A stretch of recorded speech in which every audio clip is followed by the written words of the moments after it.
இந்த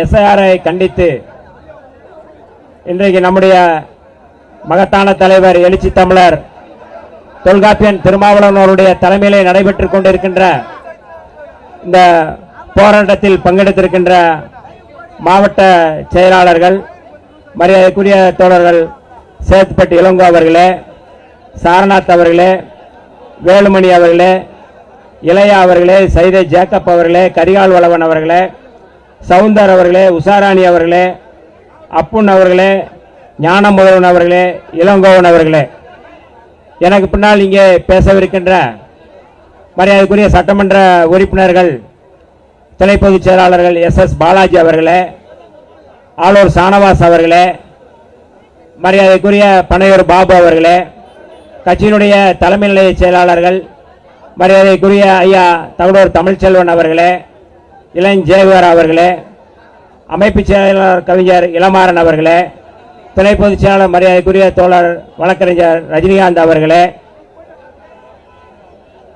ஐயா நீலவானத்து நிலவன் அவர்களே, இந்த நிகழ்விலே பங்கெடுத்திருக்கின்ற எழுச்சி தமிழருடைய உயிருக்கு உயிரான விடுதலை சிறுத்தைகளே, நிறைவாக இங்கே எஸ்ஐஆர் குறித்து வகுப்பெடுக்க இருக்கின்ற நம்முடைய மகத்தான தலைவர் எழுச்சி தமிழர் அவர்களே, உங்கள் அத்தனை பேருக்கும் என்னுடைய வணக்கங்களை தெரிவித்துக் கொள்கின்றேன். தோழர்களே, கடந்த நவம்பர் 2ஆம் தேதி தமிழ்நாட்டில் இந்த எஸ்ஐஆர் குறித்து அனைத்து கட்சி கூட்டம் கூட்டப்பட்டது நம்முடைய முதலமைச்சர் அவருடைய தலைமையிலே. அதற்கு முன்பு பீகாரிலே இந்த எஸ்ஐஆர் நடைமுறைப்படுத்திய போது 65 லட்சம் வாக்குகள் பறிபோயின. ஆனாலும் அதை மீறி அங்கே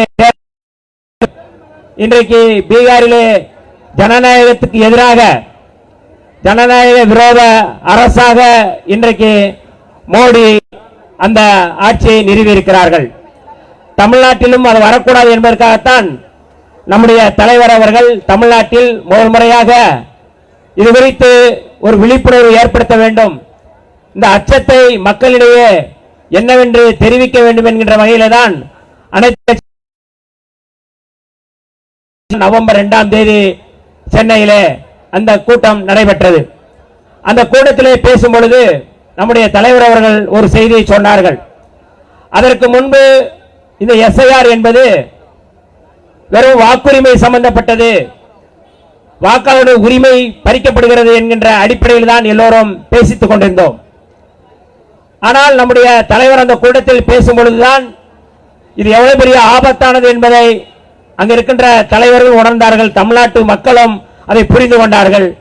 அது வாக்குரிமை பறிப்பதற்காக அல்ல, இது குடியுரிமை திருத்த சட்டத்தை மறைமுகமாக நடைமுறைப்படுத்தி இந்த நாட்டினுடைய குடிமக்களுடைய குடியுரிமையை பறிப்பதற்கான ஒரு பெரும் முயற்சி, சதி முயற்சி. இதை நாம் முறியடிக்க வேண்டும். இது வாக்குரிமை திருட்டல்ல, இது குடியுரிமையை பறிப்பதற்கான முயற்சி என்று சொன்னார்கள். அதில் சொன்ன பிறகுதான் தமிழ்நாட்டில் மட்டுமல்ல இன்றைக்கு இந்தியா முழுக்க இது குறித்து விவாதிக்க ஆரம்பிக்கிறார்கள்.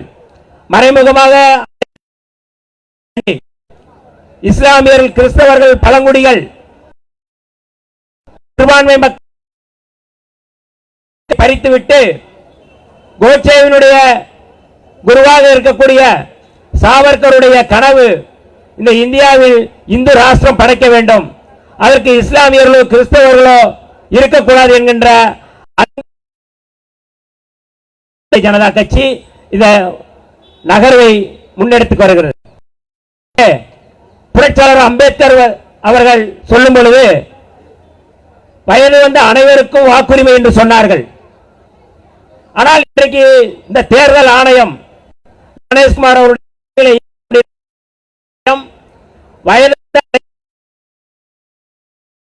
அந்த கோட்பாட்டை அழித்தொழித்து விட்டு இன்றைக்கு குறிப்பிட்டவர்கள் மட்டும்தான், அதாவது பாஜகவுக்கு ஆதரவாக இருக்கக்கூடியவர்கள் யார் இவர்கள் வாக்களிப்பார்கள், பாஜகவுக்கு எதிராக யாரெல்லாம் வாக்களிப்பார்கள் என்பதை கண்டறிகின்ற வகையில் இன்றைக்கு அந்த திருட்டு வேலையை தேர்தல் ஆணையம் பாஜகவோடு இணைந்து செய்கிறது. இந்த கூட்டு சதியை மக்களிடையே, நாட்டு மக்களிடையே அம்பலப்படுத்துவதுதான் முதன்மையானது என்கின்ற வகையில் தான் இந்த போராட்டத்தை நம்முடைய தலைவர் எழுச்சி தமிழர் அவர்கள் வழங்கி வருகிறார்கள். எப்படியாவது இந்தியாவிலே ஒரே மொழி ஒரே நாடு என்பதை நிறுவுவதற்காக பல்வேறு உத்திகளை பல்வேறு குறுக்கு வழிகளை கையாளுகிறது.